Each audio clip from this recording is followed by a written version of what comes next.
Bharatiya Janata party के सारे ही जेडे प्रबंधक उरे ने साड़ी पार्टी दे अज भी इत्थे जेडे प्रबंधक ने और ढींडसा साहब दी अकाली दल दे भी अज उरे जेडे मेरे सारे साथी हो और अज इत्थे जेडे बाकी विराजमान हो दूर दूरों आए हो इत्थों आए हो इत्थे आके तुसी इस समागम दे विच जग्गा जी वास्ते तुसी शामिल होए हो। मैं एक गौतम जी तुहानूं दसना चाहुंदा एक गल, ये साडा एक बहुत छोटा पिंड सी, हुण तां शहर बनन लग गया और ये बड़ा इतिहासिक पिंड सी पटियाले दा। ये पटियाला रियासत का एरिया सी और इहदी हिस्टरी ये है कि एक तानसेन जो से अकबर बादशाह उन्होंने नाल श्रीनगर चले गए से और उत्थे बादशाह आए अफगानिस्तान दे विचों ते उन्होंने कहा कि साडे गवैये जिहड़े नाल आए हैं वो बड़े पहुँचे हुए गवैये ने। ते महाराज अकबर ने कहा कि नहीं, मेरा तानसेन ते कोई बराबर नहीं कर सकता। तो फिर एक बैठक हुई, उस बैठक के विच एक राग है दीपक। अगर दीपक नूं कोई गाए इन्नी ताकत हुंदी है उस राग च उहदी आवाज़ दे विच कि दीवे जल जाते से अपनी ताकत दे विच। और बादशाह ने कहा तानसेन नूं कि तू गा, नैचुरली उन्हें जित गया।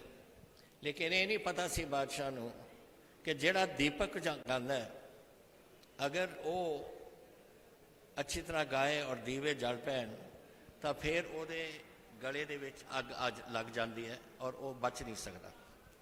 तो उन्हें दीपक गाया, दीवे जल पे।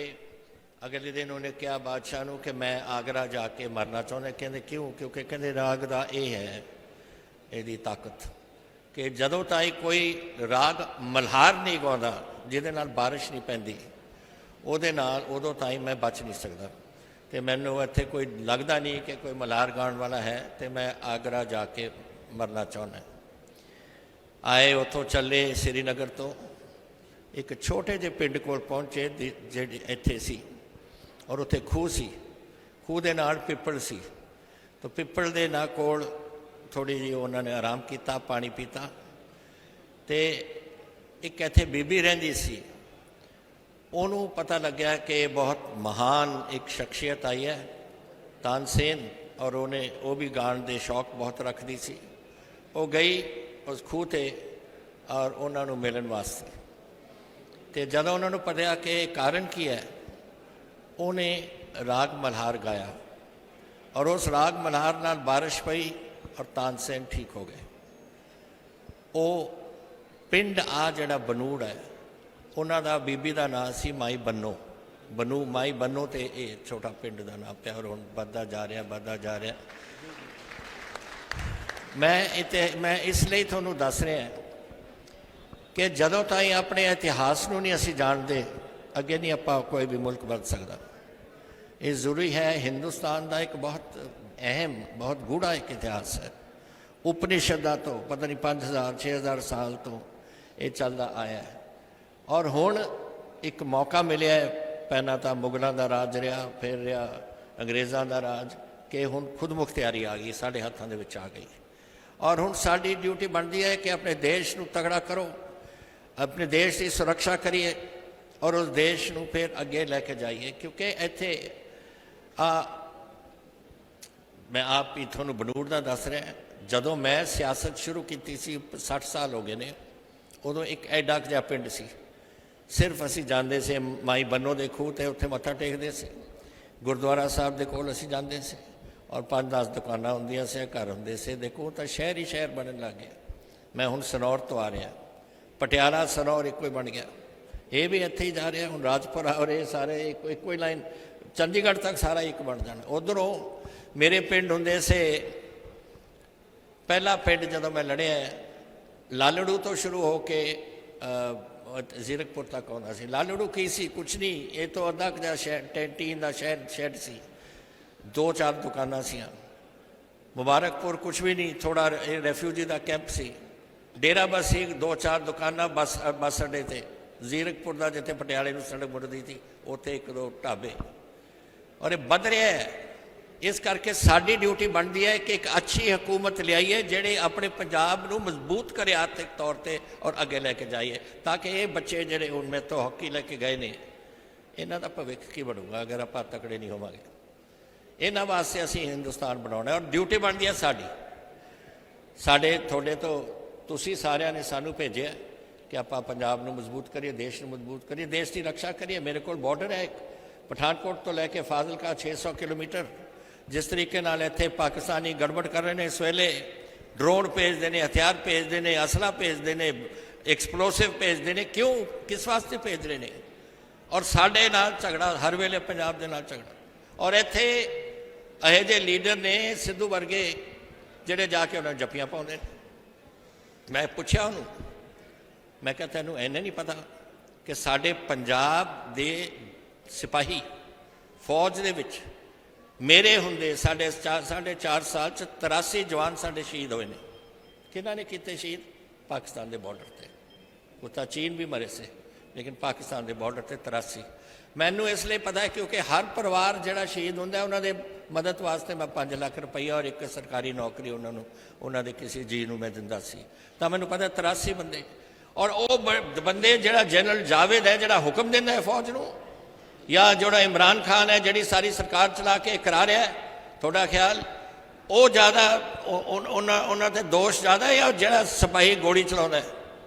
ਮੈਂ ਕਹਿੰਦਾ ਜਿਹੜਾ ਹੁਕਮ ਦਿੰਦਾ ਉਹ ਹੈ ਸਭ ਤੋਂ ਜ਼ਿਆਦਾ ਇਸ 'ਚ ਗਿਲਟੀ, ਜਿਹਦੇ ਨੂੰ ਸਮਝਣੀ ਚਾਹੀਦੀ। ਔਰ ਉਸ ਬੰਦੇ ਨੂੰ ਜਾ ਕੇ ਪਹਿਲਾਂ ਤਾਂ ਜਨਰਲ ਨੂੰ ਜੱਫੀ ਪਾਉਂਦਾ, ਫਿਰ ਉਹ ਇਮਰਾਨ ਖਾਨ ਨੂੰ ਕਹਿੰਦਾ ਇਹ ਤਾਂ ਮੇਰਾ ਵੱਡਾ ਭਾਈ ਹੈ ਜੀ, ਬਹੁਤ ਵਧੀਆ ਬੰਦਾ ਹੈ, ਸਭ ਕੁਝ ਚੰਗਾ ਹੈ। ਅਗਰ ਤੇਰੇ 'ਚ ਇੰਨੀ ਹਿੰਮਤ ਹੈ ਜਾ ਕੇ ਉਹਨਾਂ ਨੂੰ ਕਹੇ ਕਿ ਸਾਡੇ ਜਵਾਨਾਂ ਨੂੰ ਮਾਰਨ ਤੋਂ ਬੰਦ ਕਰੇ ਆਪਣਾ ਕੰਮ, ਦੋਸਤੀ ਪਾਏ ਹਿੰਦੁਸਤਾਨ ਨਾਲ। ਹਿੰਦੁਸਤਾਨ ਦੋਸਤ ਸਾਰਿਆਂ ਦਾ ਬਣਨਾ ਚਾਹੁੰਦਾ, ਅਸੀਂ ਨਹੀਂ ਕਿਸੇ ਨਾਲ, ਸਾਡਾ ਕਿਸੇ ਨਾਲ ਬੈਰ ਨਹੀਂ, ਲੇਕਿਨ ਉਹਨਾਂ ਨੂੰ ਸੋਚਣਾ ਚਾਹੀਦਾ। ਉਹਨਾਂ ਦੇ ਮਨ 'ਚ ਪਤਾ ਨਹੀਂ ਕੀ ਹੈ, ਪਾਕਿਸਤਾਨ ਦੇ ਮਨ 'ਚ ਜਿਸ ਤਰੀਕੇ ਨਾਲ ਇਹ ਗੱਲਾਂ ਚੱਲ ਰਹੀਆਂ ਨੇ ਇੱਥੇ, ਔਰ ਨੁਕਸਾਨ ਹੋਊਗਾ ਸਾਡਾ ਪੰਜਾਬ ਦਾ। ਸਾਡਾ 600 ਕਿਲੋਮੀਟਰ ਉਹਨਾਂ ਦੇ ਨਾਲ ਹੈ, ਇੱਥੇ ਡਰੋਨ ਪਹੁੰਚ ਰਹੇ ਨੇ, ਇੱਥੇ ਅਸਲਾ। ਹੁਣ ਮੈਂ ਅਸਲੇ ਦੇ ਜ਼ਿਕਰ ਨਹੀਂ ਕਰਨਾ ਚਾਹੁੰਦਾ ਕਿ ਲੋਕ ਘਬਰਾ ਜਾਣ, ਲੇਕਿਨ ਬਹੁਤ ਅਸਲਾ ਉਹਨਾਂ ਨੇ ਭੇਜਿਆ। ਕਿਉਂ? ਔਰ ਕਾਰਨ ਹੈ ਕੁਛ, ਕਿਆ ਕਾਰਨ ਹੈ ਇਹ ਨਹੀਂ ਸਾਨੂੰ ਹਾਲੇ ਤੱਕ ਸਮਝ ਆ ਰਹੀ। ਪੂਰੀ ਹਿੰਦੁਸਤਾਨ ਦੀ ਹਕੂਮਤ ਔਰ ਸਾਡੀ ਪੰਜਾਬ ਦੀ ਹਕੂਮਤ ਨੇ ਇਹਦੀ ਕੋਸ਼ਿਸ਼ ਬਹੁਤ ਕੀਤੀ। ਅੱਜ ਬੈਠੇ ਨੇ, ਪਰਸੋਂ 13 ਤਰੀਕ ਨੂੰ ਸਾਡੇ ਗ੍ਰਹਿ ਮੰਤਰੀ ਜੀ ਆ ਰਹੇ ਨੇ। ਮੈਂ ਆਸ ਕਰਦਾ ਕਿ ਤੁਸੀਂ ਸਾਰੇ ਆਓਗੇ ਉੱਥੇ ਪਟਿਆਲੇ ਉਹਨਾਂ ਨੂੰ ਸੁਣਨ ਵਾਸਤੇ। ਉਹ ਦੱਸਣਗੇ ਤੁਹਾਨੂੰ, ਉਹ ਵੀ ਗੱਲਾਂ ਦੱਸਣਗੇ। ਤੋ ਇਹ ਡਿਊਟੀ ਜਿਹੜੀ ਬਣਦੀ ਹੈ ਇਹ ਸਾਡੇ ਸਾਰਿਆਂ ਦੀ ਬਣਦੀ ਹੈ। ਛੋਟੇ ਤੋਂ ਛੋਟਾ, ਵੱਡੇ ਤੋਂ ਵੱਡਾ ਜਿਹੜੀ ਵੋਟ ਪਾ ਸਕਦਾ ਹੈ ਉਹ ਵੋਟ ਪਾਓ ਤੁਸੀਂ ਇੱਕ ਉਹੀ ਜਿਹੀ ਪਾਰਟੀ ਵਾਸਤੇ ਜਿਹੜੀ ਦੇਸ਼ ਦੀ ਸੁਰੱਖਿਆ ਕਰ ਸਕੇ। ਅੱਜ ਕੈਸੇ ਹੋਇਆ ਕਿ ਮੈਂ ਬੀਜੇਪੀ ਦੇ ਨਾਲ ਸ਼ਾਮਲ ਹੋਇਆ? ਮੈਂ ਦੱਸਦਾ ਤੁਹਾਨੂੰ। ਜਦੋਂ ਮੈਨੂੰ ਕਾਂਗਰਸ ਪਾਰਟੀ ਨੇ ਕਿਹਾ ਤੁਸੀਂ ਅਸਤੀਫਾ ਦੇ ਦਿਓ, ਮੈਂ ਉਦੋਂ ਨਹੀਂ ਦਿੱਤਾ। 7:30 ਸਵਾ 10 ਵਜੇ ਸਵੇਰੇ ਮੈਨੂੰ ਟੈਲੀਫੋਨ ਆਇਆ ਕਾਂਗਰਸ ਪ੍ਰੈਜ਼ੀਡੈਂਟ ਦਾ, ਸੋਨੀਆ ਗਾਂਧੀ ਦਾ, ਕਿ ਅਮਰਿੰਦਰ ਮੈਂ I want you to resign. ਮੈਂ ਕਿਹਾ ਠੀਕ ਹੈ ਜੀ, ਤੁਹਾਡੀ ਪਾਰਟੀ ਹੈ। ਮੈਂ 4 ਵਜੇ ਗਵਰਨਰ ਨੂੰ ਮਿਲ ਕੇ ਆਪਣਾ ਅਸਤੀਫਾ ਦੇਤਾ। ਅਤੇ ਫਿਰ ਮੈंने ਕਿਹਾ ਕਿ ਮੈਂ ਹਾਲੇ ਰਿਟਾਇਰ ਹੋਣ ਜੋਗਰਾ ਨਹੀਂ। ਇਨਸਾਨ ਨੂੰ ਹਰ ਵੇਲੇ ਜਦੋਂ ਜਿੰਨਾ ਵੀ ਉਹਦੇ ਜਿਸਮ ਦੇ ਵਿੱਚ ਜ਼ੋਰ ਹੈ, ਜੋ ਸੋਚ ਹੈ, ਉਹ ਆਪਣੇ ਦੇਸ਼ ਔਰ ਆਪਣੇ ਸੂਬੇ ਵਾਸਤੇ ਲਾਉਣੀ ਚਾਹੀਦੀ ਹੈ। ਜਦੋਂ ਉਹ ਬੰਦਾ ਸਮਝੇ ਕਿ ਹੁਣ ਮੇਰੇ ਤੋਂ ਮੇਰੀ ਵੱਸ ਦੀ ਗੱਲ ਨਹੀਂ, ਫਿਰ ਚਲੋ ਬੇਸ਼ੱਕ ਰਿਟਾਇਰ ਹੋਏ। ਮੈਂ ਰਿਟਾਇਰ ਹੋਣ ਜੋਗਰਾ ਨਹੀਂ। ਵਾਹਿਗੁਰੂ ਨੇ ਯਾਰ ਤਾਕਤ ਦਿੱਤੀ ਹੈ, ਦਮ ਮੈਂ ਦਿੱਤਾ ਹੈ, ਔਰ ਮੈਂ ਲੜੂੰਗਾ, ਔਰ ਮੈਂ ਆਪਣੇ ਦੇਸ਼ ਵਾਸਤੇ ਔਰ ਆਪਣੇ ਸੂਬੇ ਵਾਸਤੇ ਲੜੂੰਗਾ। ਔਰ ਇਹੀ ਮੈਂ ਤੁਹਾਨੂੰ ਦੱਸਣਾ ਚਾਹੁੰਦਾ, ਅੱਜ ਮੈਨੂੰ ਖੁਸ਼ੀ ਹੈ, ਚਾਹੇ ਸਾਡੇ ਵਿਰੋਧੀ ਨੇ, ਲੇਕਿਨ ਪ੍ਰਕਾਸ਼ ਸਿੰਘ ਬਾਦਲ ਵੀ ਮੈਦਾਨ 'ਚ ਉਤਰਿਆ ਹੈ। 96 ਸਾਲ ਦੀ ਉਮਰ ਹੈ ਉਹਨਾਂ ਦੀ। ਉਹ ਵੀ ਚਾਹੁੰਦੇ ਸੀ ਕਿ ਮੈਂ ਲੜੋ, ਸ਼ੌਕ ਨਾਲ ਲੜੋ।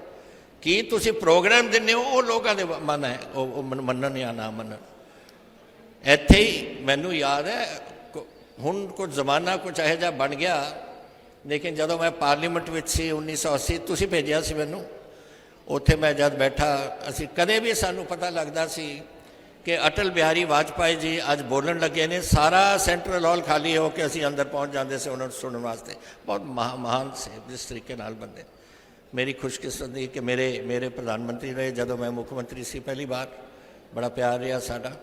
ਔਰ ਸਾਡੇ ਮੌਜੂਦਾ ਮੁੱਖ ਮੰਤਰੀ ਸਾਹਿਬ, ਪ੍ਰਧਾਨ ਮੰਤਰੀ ਸਾਹਿਬ, ਜਦੋਂ ਮੈਂ ਇਹਨਾਂ ਨੂੰ ਪਹਿਲਾਂ ਕਦੋਂ ਮਿਲਿਆ ਸੀ, ਮੈਂ ਮਿਲਿਆ ਸੀ ਜਦੋਂ ਇਹ ਉਰੇ ਦੇ ਪ੍ਰਭਾਰੀ ਸੇ ਪੰਜਾਬ ਦੇ, ਔਰ ਸਾਡੇ ਪੰਜਾਬ ਕੇਸਰੀ 'ਚ ਆਈ ਥਿੰਕ ਹਰ ਮਹੀਨੇ ਬਾਅਦ ਉਹ ਇੱਕ ਉਹਨਾਂ ਦਾ ਹੁੰਦਾ ਸੀ ਜਿੱਥੇ ਰਿਫਿਊਜੀਆਂ ਨੂੰ ਉਹ ਕੰਬਲ ਦਿੰਦੇ ਸੀ, ਹੋਰ ਚੀਜ਼ਾਂ ਇਹੋ ਜਿਹੀਆਂ ਚੀਜ਼ਾਂ ਦਿੰਦੇ ਸੀ। ਅਤੇ ਇੱਕ ਵਾਰ ਮੇਰੇ ਨਾਲ ਬੈਠੇ, ਬਹੁਤ ਸਾਲਾਂ ਦੀ ਗੱਲ ਹੈ, ਹੁਣ 20-25 ਸਾਲ ਹੋ ਗਏ ਹੋਣੇ, ਅਤੇ मैं मिलिया नहीं सी, तो मैं अपने आप को इंट्रोडक्शन की थी, कहते मैं हूँ मोदी, मैं ये हूँ। तो मैंने कहा जी बड़ी खुशी हुई है थोनू मिल के। फिर कदों मीट मिले सी, जो 2002 चो गुजरात के मुख्यमंत्री बन गए, मैं पंजाब का मुख्यमंत्री बन गया, उदों चीफ मिनिस्टर की मीटिंग होंदी रही। उस तो बाद फिर मैं हुण जदों चीफ मिनिस्टर बनया, हुण वो साडे प्रधानमंत्री से। सो बहुत एक गूढ़ा एक किस्म का प्यार साडा बनया। तो मैं तुहानूं दस्सण लग्या सी, जिस दिन मैं उरे बीजेपी नाल मेरी सोच सी कि मैं मिलवर्तन करा, पोलीटिकल जोड़ शोड़ करिए। असी पार्टी बना ली सी, सिद्धू साहब उहदे विच ही से। और मैं उस दिन होम मिनिस्टर साहब, गृह मंत्री साहब के कोल गया, और मैं क्या अमित शाह जी, मैं आपको एक बात पूछना चाहता हूँ। कहते कि मैं क्या, हम एक पार्टी बना रहे हैं और आपके साथ हम लड़ना चाहते हैं इस इलेक्शन में। मुझे देख के मैंने कहते पक्की बात, मैं क्या पक्की बात। कहते बहुत खुशी की बात है, मैं प्राइम मिनिस्टर को बोल दूँ, मैं क्या प्लीज़ बोल दे। फिर शाम को उन्होंने टेलीफोन आया मैनू कि PM साहब ने क्या है कि PM साहब को 11 बजे तुम सवेरे रिंग करो। उन्होंने बड़ी खुशी हुई है सुन के। तो मैं सवेरे अखबार पढ़ रहा सी, तो 11 बजे तक ही 6:30 बजे प्राइम मिनिस्टर का टेलीफोन मैनू आ गया।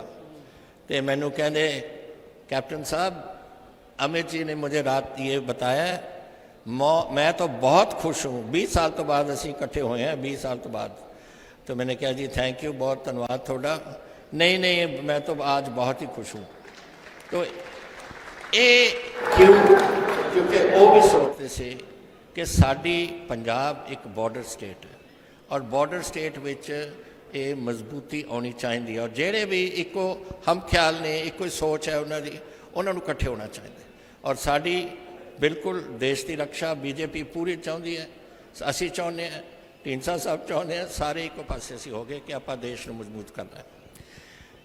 मजबूती के नाल की होगा, एक तो सुरक्षा, दूसरा अगर कोई इत्थे असी चाहते हैं कि इंडस्ट्री लवाए, हुण बच्चे बैठे ने उरे मेरे बहुत बैठे ने, तुहानूं पता है बड़े औखे तरीके नाल पिछले 4.5 साल मैं 22 लाख बच्चों को नौकरी दी और पंजाब दे विच 22 लाख। और वो कैसे किया? इस तो अलावा कि उन्होंने नौकरियां दवाती, असी एक स्कीम चलाई कि 1 लाख करोड़ रुपया इंडस्ट्री का पंजाब दे विच लगना चाहिए है भविख वास्ते, जिते नौकरियां भी होन, आर्थिक साधन भी बदन सूबे दे। और वो मैनू खुशी कहते कि 18 सितंबर जो मैं छड्डी है कांग्रेस, उस तो पहला 1 लाख करोड़ साढ़े पंजाब दे विच लग चुकिया सी। और अज इंडस्ट्री लग रही है, बिल्डिंगां बन रही ने। MOU की गल नहीं मैं कर रहा लिखत पढ़त की, ये असली जो धरती के उपर लग रहा सब कुछ। जाके देखो मोहाली के कोल जाके, जिथे भी मर्जी तुम जाके देख के आओ, ये लग रहा काम। और साल 1.5 साल दे विच तैयार हो जाएंगे, आर्थिकता उतों जो सरकार नूं टैक्स आउणगे वो आउणगे, पर साडे बच्चों वास्ते नौकरियां।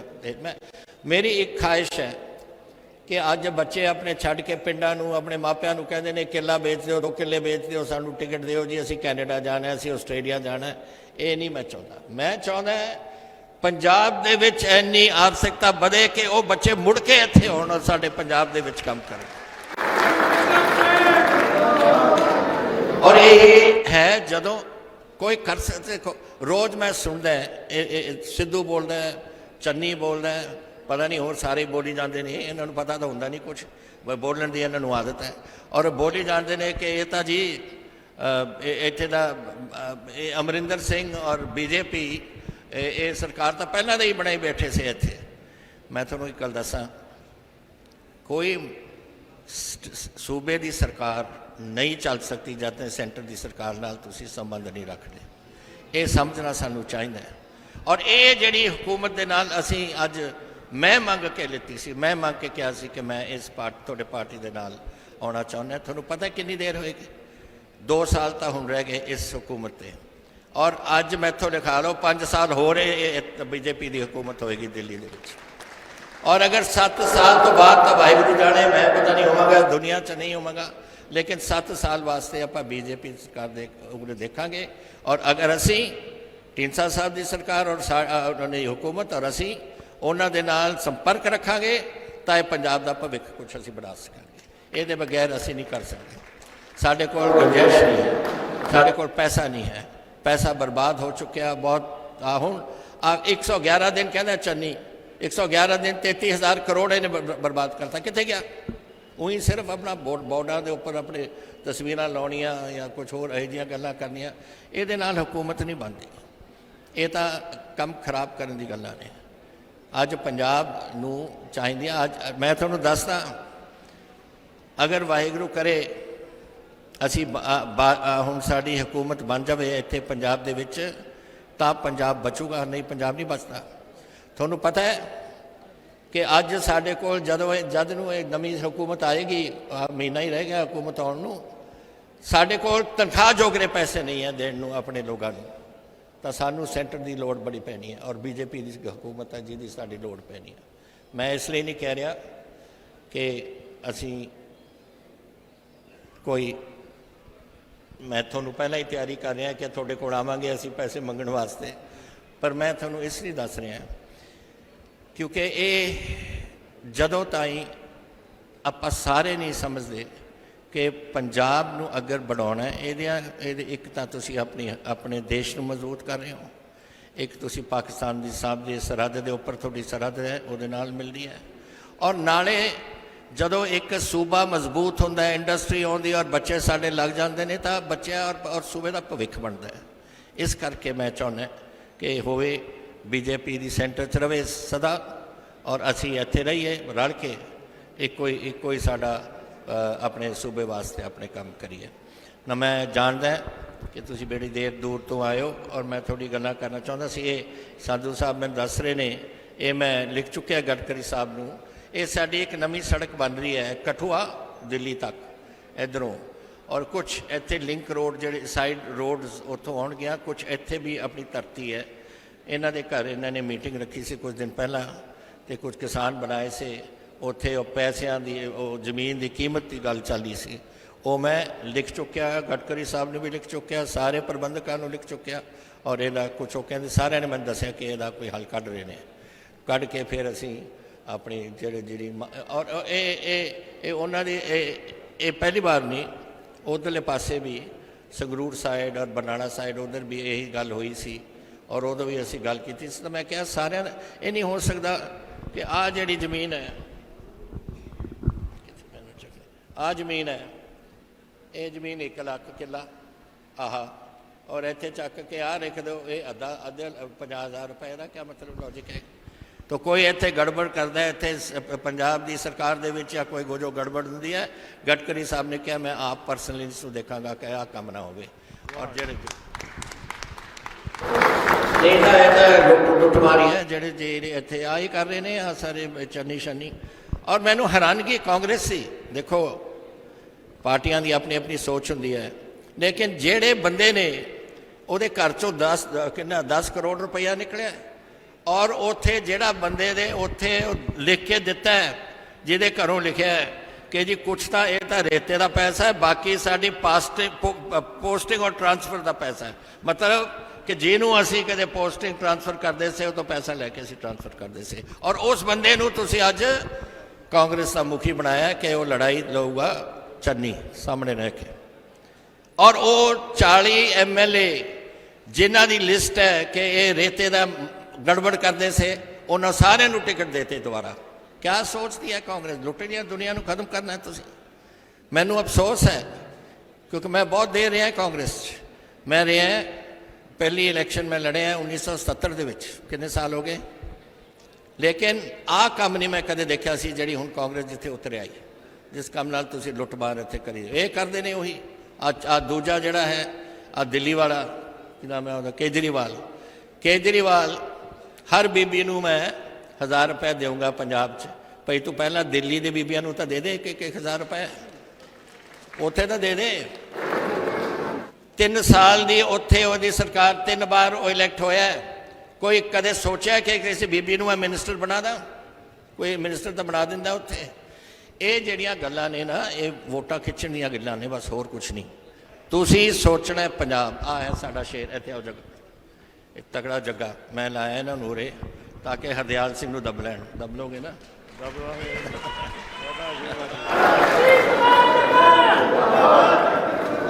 ਔਰ ਮੈਨੂੰ ਪੂਰਾ ਭਰੋਸਾ ਹੈ ਕਿ ਇਸ ਸ਼ੇਰ ਨੇ ਅੱਜ ਇੱਥੋਂ ਜਿੱਤਣਾ ਹੈ ਔਰ ਇਹਨਾਂ ਦੇ ਜਿੱਤਣ ਨਾਲ ਜਿੱਤੇਗਾ ਬਨੂੜ, ਜਿੱਤੇਗਾ ਰਾਜਪੁਰਾ ਹਲਕਾ, ਜਿੱਤੇਗਾ ਪੰਜਾਬ ਸੂਬਾ।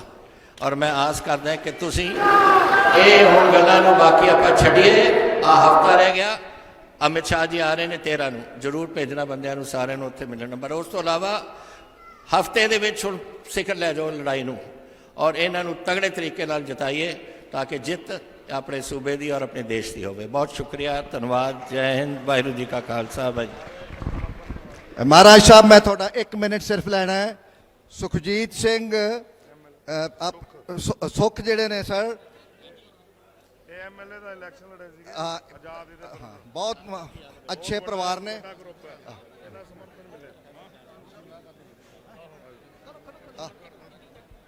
एक मिनट इन्हें सर सर हाँ इन्हें शाबाश दो, बड़ा मोटा परिवार है। आप बोल दो ना रिंकू, आप बोलो।